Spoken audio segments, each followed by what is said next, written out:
And now, you know, this is not the only reason to believe that Islam is false. There's millions of reasons. I mean, from the first verse in the Quran to the last verse in the Quran, it's nothing but a joke. And the Muslim, they say to us, this is an amazing book. Look at this. If we go to the first verse in the Quran, how in the world Allah, he says, praise be to Allah. You see, you might say to me, well, this is a prayer. My friend, in order to make it a prayer, you have to say, pray like this.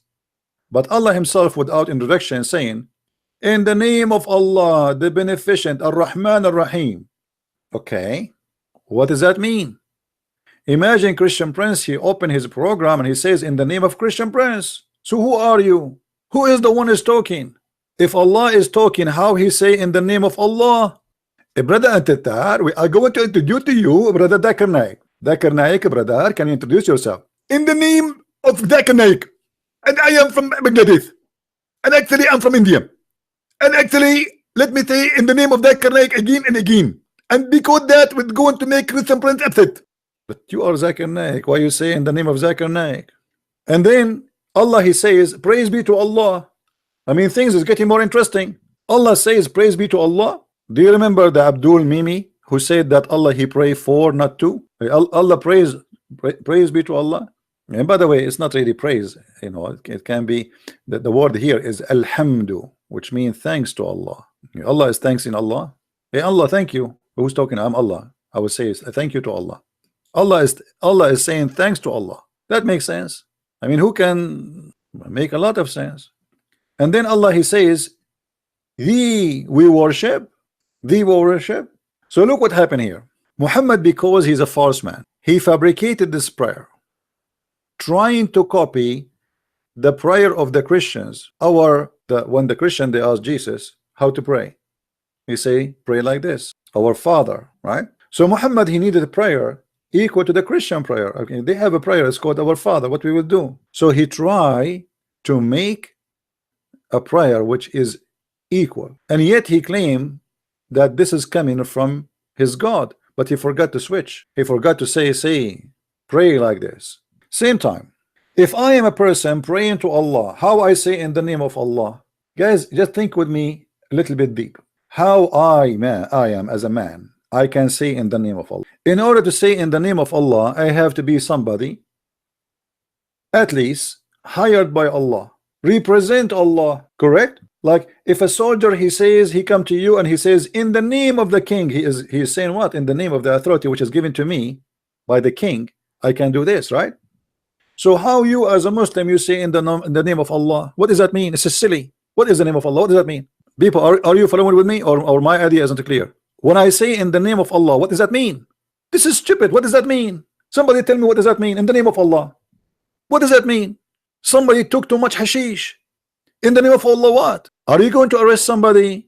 Are you going to do something? No. So what do you mean in the name of Allah? If this is a prayer, how you say in the name of Allah? What does that mean? This is silly. I pray to Allah by saying to him in the name of Allah. I never heard of a madness hashish like this before. But you know, the problem is people read, but nobody think deeply. I mean, we always read this in the name of Allah, but nobody want to think for a second, okay, how in the world this word even came to existence? This is very silly, very stupid. What do you mean you are saying in the name of Allah?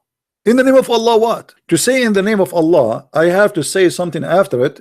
I will do. As an example, in the name of Allah, I will, arrest you. In the name of Allah, I will judge you. In the name of Allah, but in the name of Allah, Ar-Rahman Ar-Rahim, and then you say, praise be to Allah. That's silly. That's stupid. So you notice here that the first 3 verses in this chapter, they are useless and they mean nothing. Actually, even the fourth one. In the number 5, here we go and says this is a prayer. Thee we worship. So what the benefit of this in the name of Allah? Ar-Rahman Ar-Rahim. And praise be to Allah, the Lord of the Lord. And the beneficent. Didn't you already say the beneficent and the merciful already here? Why you are repeating it twice? I mean, do you have to repeat it after 2 seconds? Already you said that. Silly, stupid. He's just trying to make something out of nothing. Already we said that here. Why we are saying it here again? Sorry, here in this one, in verse number 3. Nothing. There's no meaning. Already I said Ar-Rahman Ar-Rahim. So as you see, every single statement in this Quran is a joke, especially if you start reading carefully and analyzing. And then look, show us the straight path. This is not really a clear translation. What as-sirat? As-sirat is a bridge where the Muslims will pass through hell, go into heaven. When they are walking in this bridge, let us use some art to explain to you this bridge. This is a bridge, and here we have heaven. We will type the word H, heaven. People, they start walking in this bridge, and people, they will walk in the top of it, but not all of them, they will be able to walk without their feet coming down from the bridge. So when you go in the bridge, if you have too much sin, supposedly, you will go almost maybe to your neck down. It's like a sandy moving, a quicksand. They call it quicksand. So your head will be here, and then your body will be down, and this is the hellfire. A person who have less sin, his let us say his ass will be in the hellfire from here, in the hellfire, and then his top of his body is up on the bridge. A person who have less sin, which means he did jihad and he killed some Christians and Jews, his feet will be in the top of the heaven bridge, and he will not go, all of him, but his feet will be still in fire. This is what as-sirat. Sirat is an idea starting from the Persian, those who worship the fire. There's a bridge, and during this bridge, people will be burned based on their sin. The Quran says, وَمَا مِنْكُمُ إِلَّا وَارِدُهَا. Not a single of you, but he will enter hell, which is a contradiction for the bridge idea. وَمَا مِنْكُمُ إِلَّا وَارِدُهَا. Every person, he will enter hell.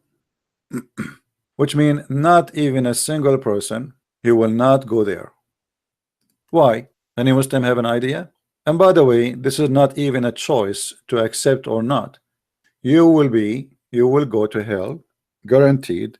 And this is in Quran, it says, and this is a hukman maqdiya, which means this is a destiny. The Muslim translation here, they say, there's not one of you but shall approach it. That's a lie. The real translation is, not one of you but he shall enter it. That is a fixed ordinance of the Lord, fixed destiny, fixed fate. Every Muslim will enter hell, and we can show you that actually even from their own funny interpretation for the Quran. As usual, chapter 19 verse number 71, as you see. Always, do you see it? Not one of you but shall come to it, but shall enter hell. Very mad, stupid religion, collection of religions.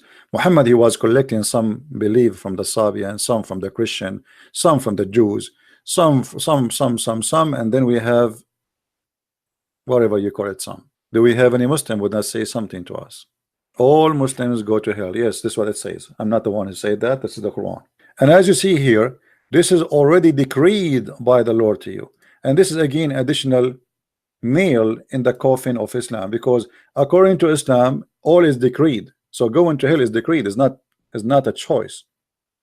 It's not about you commit sin or not. You have to go to hell. So to make it simple, what the Muslim believe, that you go to hell first, and then Allah will save some from hell and take them to the gates of heaven.